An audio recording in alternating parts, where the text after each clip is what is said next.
Comenzamos Quién es Quién a través de Diamante FM 98.7 y Canal 5. Gustavo Banescayán, que Lalo le saluda. Le agradece que una vez más esté junto a nosotros compartiendo este programa. El día de hoy recibimos al presidente del INAU, doctor Pablo Abdala. Gracias por estar en Quién es Quién. Gracias por invitarme, Gustavo. Un gusto estar acá. En estos días se cumplió un año del referéndum de la LUC. Se hicieron algunas actividades y demás recordando esto. Y uno de los elementos que contenía y que fue sometido a que la población decidiera si se mantenía o no eran consideraciones o disposiciones respecto a la adoptabilidad de los menores en nuestro país. Se decía que con estas disposiciones podía haber tráfico de menores, venta de menores y demás. Le pregunto cuál ha sido la experiencia y si los 151 casos de adopción que ya han ocurrido, que es récord en Uruguay, tiene que ver con que la LUC esté vigente. Bueno, con mucho gusto.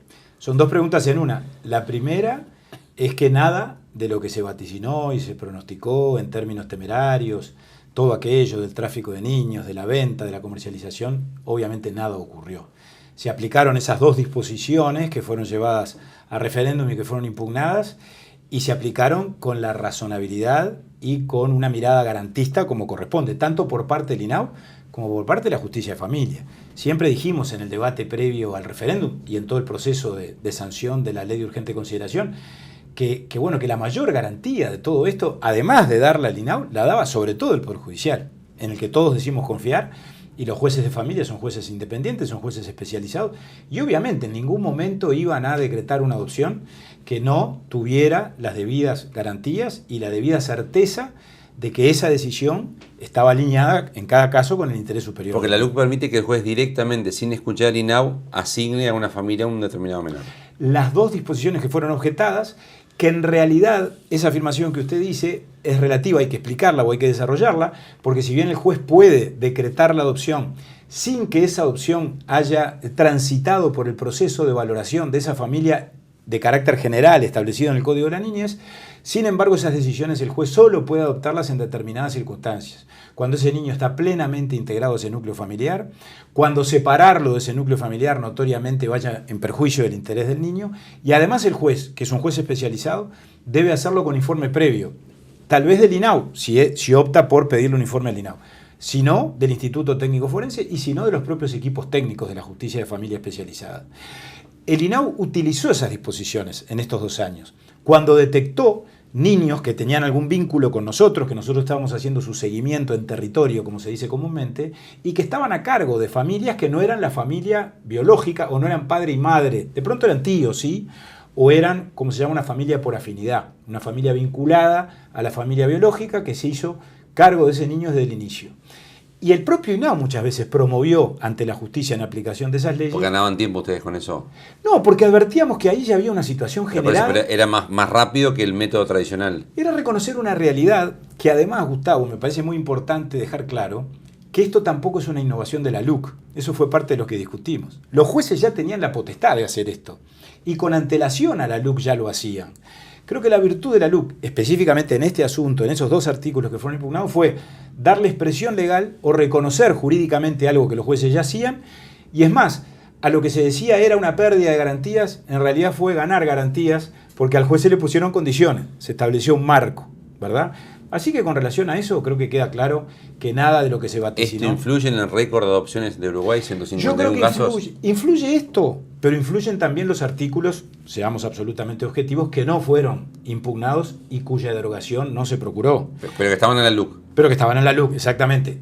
Fueron 4 disposiciones que yo siempre catalogué de ajustes quirúrgicos, porque creo que la mayor sabiduría de todo esto estuvo en no haber planteado en el año 2020 un debate que ya la sociedad había laudado, que fue la modificación del régimen de las adopciones, el nuevo modelo, que yo como legislador voté en contra en el año 2007, cuando se propuso, porque en aquel momento estábamos en otra posición, pero que se discutió, se procesó, se laudó, y creo que hubiera sido un grave error volver atrás y replantear un debate que hubiera sido desgastante. El acierto me parece que estuvo en haber introducido esos 4 cambios quirúrgicos, como yo digo, que armónicamente... Sin esos 4 cambios no había récord de adopciones. No tengo dudas. Entre ellos hay uno, muy sencillo, porque en esto no hay magia, el plazo máximo de 18 meses que establece... Antes eran 3-4 años. Exacto, porque no había plazo, entonces INAU se tomaba el tiempo necesario, o el tiempo, todo el tiempo del mundo, por decirlo así. Cuando yo asumí el 1 de abril, hace 3 años exactamente, del año 2020, se estaban empezando a valorar familias que se habían inscrito en el 2016, en el 2017. Y entonces a nosotros, cuando se discutió esto en el Parlamento, nos decían desde los detractores de la LUC, bueno, pero esa es una visión adultocéntrica, ese plazo es en beneficio de las familias. Y ahí hay un falso dilema, porque no es que sea en beneficio de las familias, que sea en beneficio de las familias en última instancia es en beneficio de los niños, porque para que haya niños adoptados tiene que haber familias que estén prontas para adoptar. ¿Cuánto se hubiera adoptado en Uruguay si no estaban estos artículos? En vez de 151, ¿cuánto hubiera sido? Bueno, yo creo que hubiéramos seguido como hasta ahora. ¿Más o menos? No quiero cuantificarlo. Lo que sí digo es el dato... ¿Pero menos de 100? Probablemente, o poco más de 100. Que tuvimos años en el pasado donde... A ver, el promedio de los últimos 20 años está en unas 60 o 70 adopciones por año. Tuvimos años más bajos, de apenas 30 o 40. ¿Y el mejor? En tiempos del Frente Amplio, y tuvimos años que se superaron los 100. Ahora, lo que es absolutamente incontrastable es que los 2 años que marcaron el registro y el guarismo más alto desde que se llevan registros fueron 2021 y 2022. O sea, se creció un 50% en la posibilidad de adoptar por estos 4 artículos de la LUC. Yo creo que esto sin duda ayudó. Los artículos en sí mismos tampoco hacen magia. Las leyes establecen mandatos, pautas, plazos. Después, por supuesto, hay que cumplirlas. Para cumplirlas tuvimos que hacer cambios bastante profundos en el INAU. Desde la reestructura del área de adopciones, la jerarquizamos, descentralizamos la gestión, todo estaba excesivamente concentrado en Montevideo, generamos cuerpos técnicos, grupos técnicos que trabajaron en el interior, con las familias del interior que antes tenían que venir a la capital. Bueno, todo eso generó más eficiencia. Si lo tuviera que resumir en 2 palabras, las 2 palabras son eficiencia y garantías. Creo que se logró un magnífico equilibrio entre 2 palabras o 2 factores que no pueden faltar a la mesa en el tema de las adopciones. Y hay un 50% más de niños que están colocados en familias que antes no hubieran estado. No tengo duda, no sé si esa es la proporción, pero que hay más, hay más. Y por supuesto, no hemos llegado al final del camino. Yo creo que lo más importante de todo en esto no son los 151 o los 125 del año anterior. Es que tengo la impresión, por otros indicadores que podría comentar, la cantidad de familias que se inscriben, la cantidad de familias que hoy tenemos en el registro, que triplica a las que teníamos hace 3 años, que son indicadores saludables que a mi juicio hablan de una nueva tendencia, de una realidad que está en marcha y que tenemos que irla mejorando permanentemente. Otro dato que aumentó en Uruguay, aparte de la pobreza, es la cantidad de suicidios. Uruguay nuevamente en 2022 es récord, 818 suicidios en nuestro país. Eso de a poquito está presionando a que de 2 por día pasemos a 3 por día. Y un porcentaje muy importante de esos 818 son jóvenes y adolescentes. Sí. ¿El INAU tiene algo que ver en esto? ¿Hace algo vinculado a esto? Que alguien con 13, 14, 15 años decida quitarse la vida. ¿Tiene algo que ver el INAU en poder prevenir esto? Mucho, mucho. Nosotros tenemos responsabilidad en el sentido de competencia en cuanto a ocuparnos del tema y a no distraernos de él y asumirlo como parte de los desafíos que tenemos que encarar, que no podemos encararlo solos, que es un tema de salud, que por supuesto a esos efectos tenemos que articular y articulamos con Salud Pública, con el Ministerio de Desarrollo Social. Formamos parte, que fue solo una campaña, de la campaña que impulsó el INJU, Ni Silencio ni Tabú. Estamos trabajando ya, lo hemos hablado con el director del INJU, con Felipe Polié, y lo hemos hablado con el ministro Lema, en una fase para este año 2023 que tiene que ver con el anuncio que hizo el presidente de la República en ADM de darle centralidad a la salud mental y al tema de las adicciones, porque el tema de las adicciones tiene directamente que ver con esto. La adolescencia es una etapa... ¿Los adolescentes que se quitan la vida normalmente son adictos? No tengo datos estadísticos, pero que el consumo... Pero de los casos que recuerda o que conoce. Sí, es recurrente que el tema de las adicciones, del consumo problemático, de ellos, de las víctimas o de sus referentes afectivos, porque muchas veces no son ellos los que se drogan, muchas veces es el entorno familiar, es el entorno comunitario en el cual ellos nacen, crecen y se desarrollan. Y no lo soportan más y se quitan la vida. La casuística es interminable, pero sin ninguna duda la incidencia del consumo problemático de las sustancias es muy grande en todos los temas de la violencia. Genera, incrementa y reproduce la violencia que se manifiesta en las más diversas formas. La adolescencia, por definición, por algo hablamos de adolescencia, ¿no? Etimológicamente se adolece. Todos pasamos por ella y por supuesto que sabemos que es una etapa de incertidumbre, de dudas, de interrogantes, de debilidades, que cada uno las vive a su manera y las procesa. Si a eso le agregamos vulnerabilidades asociadas, situaciones vinculadas con entornos familiares que no contienen, como decíamos recién, obviamente el agravamiento de la situación. ¿Siente frustración usted cuando le dicen un nuevo adolescente se quitó la vida? Bueno, yo creo que todos tenemos que sentir frustración cuando eso pasa, sin ninguna duda. No nos alcanza con enjuagar nuestra conciencia diciendo, bueno, hicimos lo que teníamos que hacer o no pudimos haberlo evitado. Ahora, en estos temas, como en los temas de la violencia en general o en los de la explotación sexual, y esto no es por expiar la culpa, pero a no creer que es un tema de las autoridades, que el gobierno, que el Estado tiene un papel central que cumplir, no cabe duda. ¿Creció la violencia intrafamiliar en pandemia? Creció, pero yo sin embargo creo que tampoco tenemos que echarle la culpa a la pandemia con relación a la violencia hacia los niños, que es lo que nosotros medimos y en lo que trabajamos. Creció. A ver, pero yo diría que fue un crecimiento que también fue tendencial. Por o sin pandemia crecía. Puede haber crecido un punto más, un punto menos por la pandemia. Puede ser que la pandemia generó condiciones ambientales como para que la violencia hacia los niños en el ámbito familiar se reprodujese, seguramente. ¿Cuánto crece por año la violencia en las familias, más o menos? Bueno, hablábamos antes de empezar de un entorno del 10%, más o menos. Los casos que se registran, que de la violencia son solo los casos conocidos y registrados, bueno, aumentan de manera sistemática. El próximo 25... O sea, aumenta un 10% respecto al año anterior y así subsiguientemente. O sea, no es que 10% desde cuando se mide. Todos los años de la base, 10%.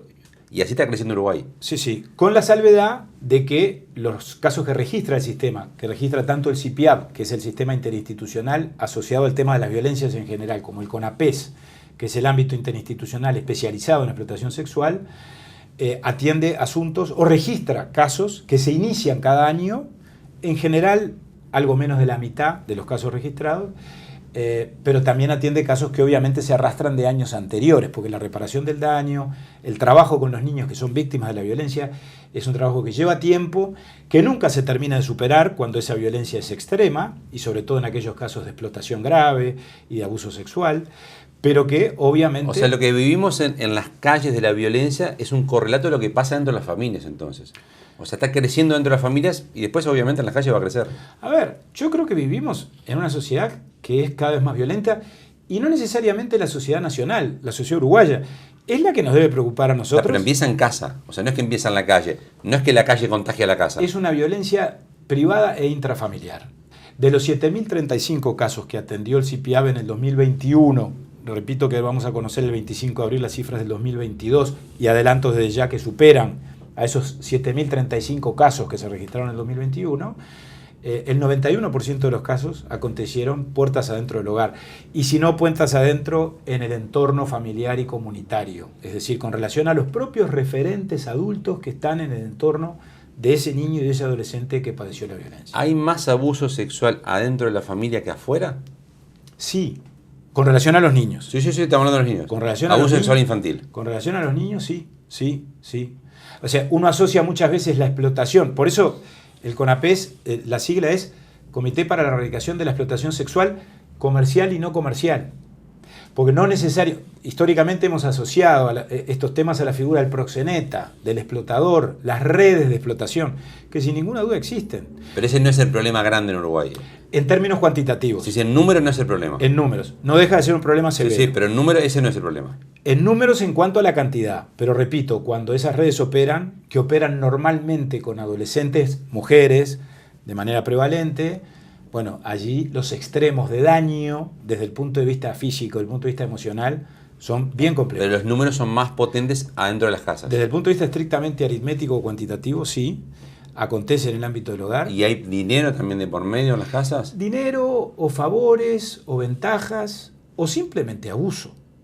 Y el tema también es que... ¿Pero es el abuso en un hogar, en la pareja, o es con el vecino, o es... ¿Qué es lo que está ocurriendo? La casuística es interminable. Ahora, aunque parezca mentira, los que se supone que tienen la mayor responsabilidad o el ejercicio de la patria potestad muchas veces con relación a ese niño... Pues una madre o un padre. Una madre o un padre son los primeros que practican esa violencia hasta que por lo menos se constata, se denuncia y se judicializa y se identifica a los culpables. Bueno, son los que la practican. Hay patrones culturales muy complejos.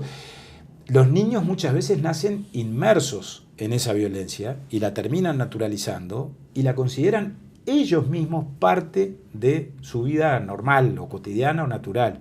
Esto me parece que da la medida de la gravedad de las situaciones cuando ellas acontecen. La sociedad se alarma más por aritméticamente, como dice usted, los que se ven en la calle ejerciendo este tipo de prácticas y no se alarma tanto por lo que pasa dentro de los hogares?